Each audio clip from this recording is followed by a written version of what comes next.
Треньорът Стойчо Стоев заяви, че амбицията на тима му е да продължи в А-група и през идната есен. Сборът на спортист започна с тържествен водосвет. Протоиерей Любомир Пешев от храм Свети Великомъченици Петър и Павел пожела на футболистите повече мотивация. Не само да останат в елита, но и да се класират по-напред в първенството. В новия треньорски състав е Иван Атанасов, наставник на вратарите, а кондиционен треньор е Добри Маринов. На този етап амбициите са отбора да се задържи в Висшата лига.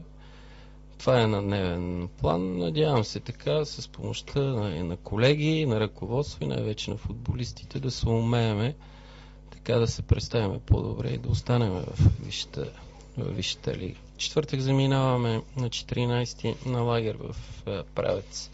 Там ще бъдем до 23-ти. Като със свършване на лагеря сме запланували контрол с Балкан Ботевград. След това периодът тук ще бъде една седмица до 30 януари.